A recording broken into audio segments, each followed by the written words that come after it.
masa penahanan Nikita Mirzani dan Mail diperpanjang 30 hari ke depan sampai 1 Juni ya. Kasusnya kan pertama pemerasan, yang kedua TPPU, yang ketiga intinya ada pemerasan ada TPPU ya. Jadi sebenarnya dalam hukum itu, hukum acara pidana ya, itu ada pengecualian terhadap kasus TPPU. Jadi kalau kasus-kasus pada umumnya masa penahanan di pihak kepolisian itu 60 hari, 20 hari plus 40 hari perpanjangan. Tapi kalau kasus TPPU atau kasus yang masa hukumannya lebih dari 9 tahun, itu di hukum acara pidana diatur pengecualiannya, yaitu boleh diperpanjang, yaitu selama 2 kali 30 hari lagi. Jadi 60 hari plus 60 hari. Jadi 20 hari, 40 hari, baru karena kasusnya di atas 9 tahun ancaman hukumannya menjadi 30 hari plus 30 hari. Nah, perbedaannya di mana? Kalau 20 hari adalah kewenangan penyidik polisi. Tambah 40 hari itu harus ada surat persetujuan atau surat oke lah dari si ini penuntut umum, dari jaksa. Nah, kalau 30 hari berikutnya itu dari pengadilan, ketua pengadilan negeri. Jadi teman-teman penyidik ini kemudian mengajukan permohonan kepada ketua PN pengadilan negeri untuk dimintakan perpanjangan masa 30 hari. Nanti kalau belum cukup lagi, tambah lagi 30 hari lagi berikutnya. Itu namanya masa penahanan kalau kasus di mana ancaman hukumannya lebih dari 9 tahun. Nah, karena TPPU ini kan ada yang 15 tahun, ada yang 20 tahun ancamannya, ya sudah berlaku itu. Kenapa? Karena pada umumnya kasus TPPU itu agak rumit pembuktiannya. Harus ada aliran uang yang kemudian bisa dibuktikan transferannya atau tanda tangan kwitansinya. Terus siapa yang menerimanya itu juga harus dibuktikan. Itu turut serta melakukan TPPU kan.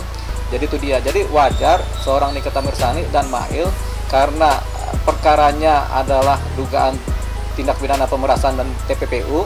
Jadi ada perpanjangan masa penahanan. Kalau di penyidikan kepolisian itu khusus TPPU itu 60 hari plus 60 hari. Jadi 20 plus 40 kan 60.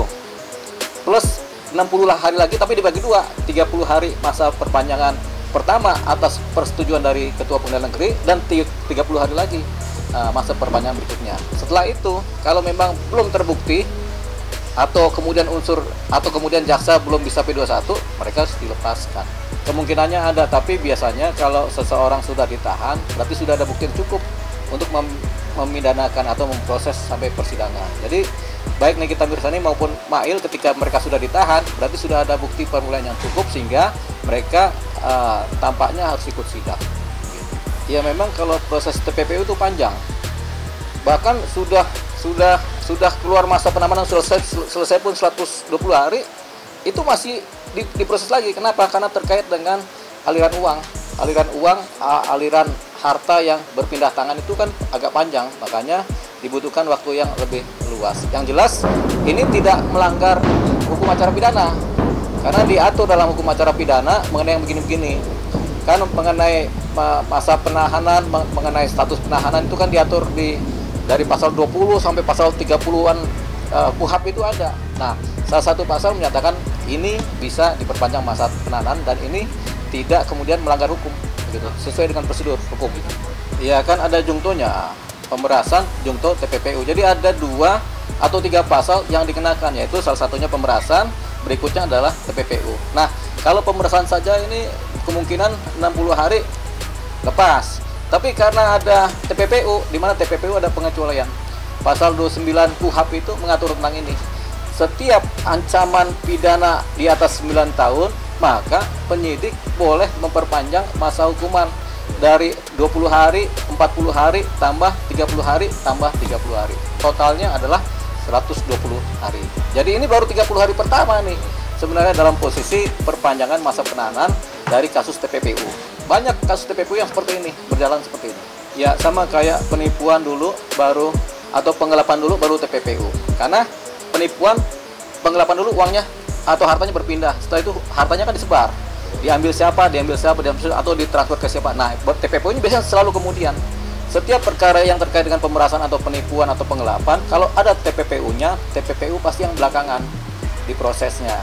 Karena ini Anda sudah menipu, uangnya mana? Oh, saya transfer ke si ini, begitu. Dikasihlah pasal TPPU untuk menyidik persoalan pencucian uangnya. Sama kayak kasus pemerasan, Anda sudah memeras, uangnya kemana? Oh, uangnya ke sini, saya transfer.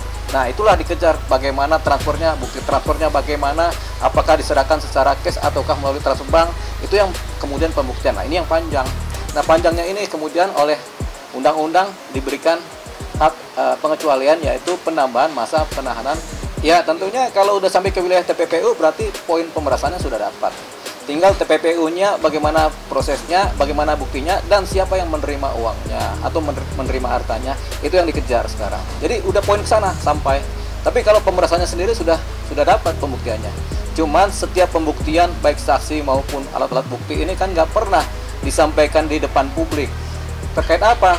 Terkait pro justisia, bahwasanya setiap bukti-bukti ini, kemudian setiap saksi-saksi itu demi hukum adanya di pengadilan, pro justisia, untuk keadilan berdasarkan ketuhanan yang Maha Esa di pengadilan, di persidangan.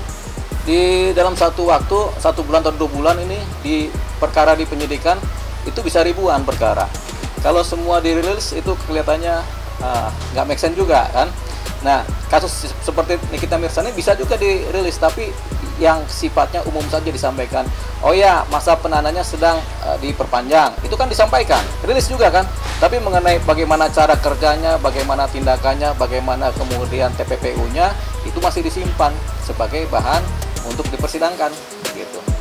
Jadi udah clear sebenarnya pihak penyidik Polda Metro Jaya menyampaikan, tinggal kan masyarakat belum paham, kok diperpanjang lagi? Atau ada pengacara yang belum paham, kenapa diperpanjang, harusnya kan lepas.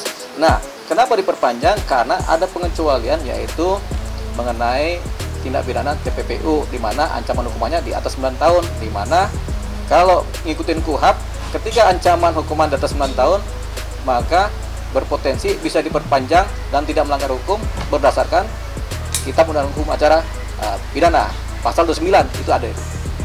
Ya bisa, kalau itu mencemarkan seorang Nikita Mirzani. Jadi begini, setiap bukti-bukti yang bocor, yang kemudian patut diduga mencemarkan seseorang, nama baiknya, itu kemudian bisa dilaporkan orang yang merasa tercemar nama baiknya.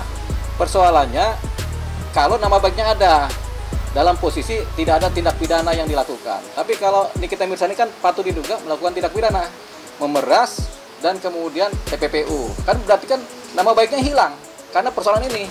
Jadi karena adanya dugaan kejahatan, sehingga patut diduga nama baiknya Nikita Mirzani pun ikut terbawa, hilang gitu. Nah, yang disebut pencemaran nama baik adalah kalau seseorang itu ada nama baiknya. Tapi kalau seorang sudah patut diduga bersalah atau dia kemudian diduga melanggar hukum, kan otomatis nama baiknya terbawa. Tadinya nama baik menjadi nama kurang baik. Kan sekarang itu dulu kan. Walaupun ada asas praduga tidak bersalah kan. Tapi tadinya Nikita namanya baik, sekarang menjadi namanya kurang baik. Nah, nama kurang baik ini sudah lepas dari posisi pencemaran nama baik. Karena namanya bukan nama baik lagi, tapi nama kurang baik. Kita belum tahu itu barang bukti berasal dari mana. Karena bisa jadi dari orang per orang, atau dari seseorang yang mendapatkan bukti, atau dari luar malah barang buktinya. Jadi nggak bisa kita duga-duga ini dari mana. Tapi jelas kita bisa tanya kepada siapa yang menyebarkan pertama kali, dari situlah mereka kemudian mendapatkan bocoran mengenai bukti-bukti tadi kan. Jadi belum tentu dari penyidik, bisa jadi dari masyarakat gitu.